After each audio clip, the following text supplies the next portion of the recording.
Hello' everyone, নমস্কাৰ। আপোনালোকৰ কাৰণে আপ টু ডেট নিউজ লৈ আহিছোঁ।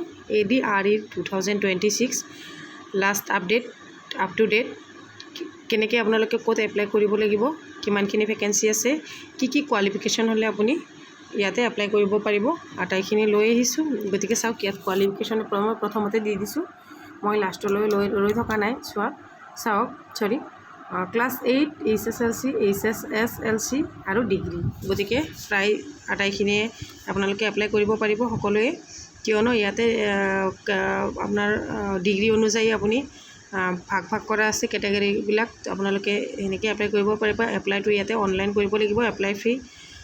ষ্টাৰ্ট ডেটটো এতিয়ালৈ হোৱা নাই। চাওক, state level recruitment commission, total post ইয়াতে কিমানটা আছে সেইটো উল্লেখ কৰা নাই। Name of the post, 3rd grade আৰু 4th গ্ৰেড। এইটো অকল মানে কোৱা আছে যে এইটো 3rd গ্ৰেড আৰু 4th গ্ৰেডৰ চাকৰি হয়।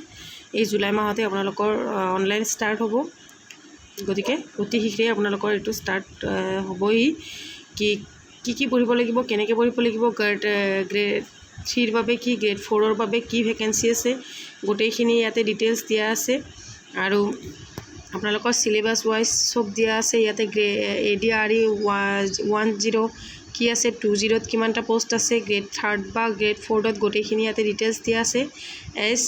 এজ লিমিট কিমান, 18 বছৰৰ পৰা 40 বছৰলৈ আপোনালোকে সকলোৱে এপ্লাই কৰিব পাৰিব। প্ৰায় যিসকল ইচ্ছুক কেণ্ডিডেট আছে, আটাইখিনি কেণ্ডিডেটেই ইয়াত এপ্লাই কৰিব পাৰিব। চিডিউল কাষ্ট, ইয়াতে 5 বছৰ ৰিলেক্সেশ্যন। চিডিউল ট্ৰিপছ, ইয়াতে 5 বছৰ। OBC MOBCৰ কাৰণে 3 বছৰ। এক্স ছাৰ্ভিচমেনৰ কাৰণে 2 বছৰ আৰু PWDৰ কাৰণে 10 বছৰ। The candidates as will be calculated on this basic of the matriculation HSLC admit card। আপোনালোকৰ এডমিট কাৰ্ড যিখন আছে মেট্ৰিকৰ, সেই এডমিট কাৰ্ড অনুযায়ী আপোনালোকৰ বয়সটো হিচাপ কৰা হ'ব। গতিকে আপোনালোকৰ 18 পৰা 40 বছৰৰ ভিতৰত হ'লে আপোনালোকে এই পোষ্টটোত এপ্লাই কৰিব পাৰিব। পোষ্টটো ভালেই হয়। ইয়াতে 3rd গ্ৰেডত আছে। চাওক, আপোনালোকৰ মানে চালান কাটিব লাগিব কিমান টকাত, সেইটো ইয়াতে আছে। আপোনালোকে পে' কৰিব লাগিব।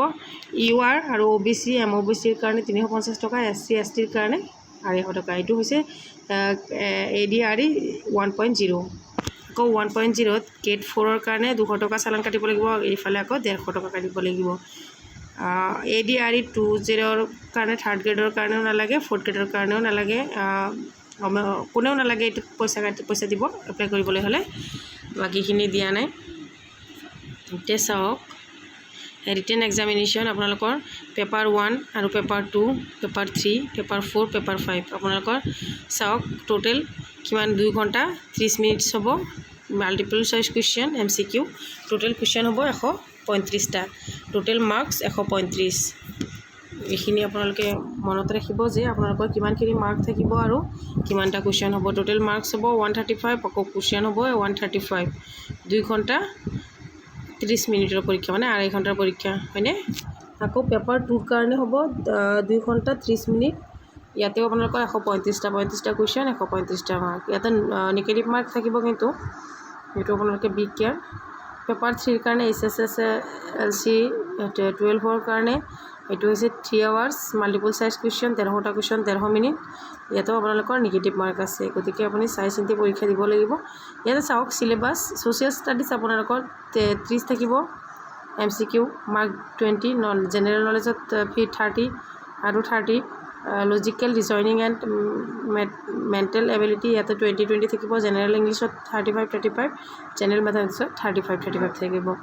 গতিকে পেপাৰ 4 বেচেলৰ ডিগ্ৰীৰ কাৰণে ADRE bachelor degree examination 3 hours type multiple choice question হ'ব। ইয়াতে আপোনালোকৰ 175টা কুৱেশ্যন আহিব, 150 মাৰ্কৰ। ইয়াতেও আপোনালোকৰ নিগেটিভ মাৰ্ক থাকিব। ছ'চিয়েল ষ্টাডিজত 30 আপোনালোকে MCQ মাৰ্ক কিমানটা MCQ আহিব, কিমান মাৰ্কছ থাকিব, সেইটো ইয়াতে কৈছে। ঠিক আছে। গতিকে বাকী গোটেইখিনি চিলেবাছ প্ৰায় একেই হয়। Skill test, driving test oral test এইখিনিও থাকিব। হাউ টু এপ্লাই ADRE 2026, কেনেকৈ আপোনালোকে এপ্লাই কৰিব লাগিব গোটেইখিনি ইয়াতে লিখা আছে। আপোনালোকে পঢ়ি কেনে এপ্লাই কৰিব।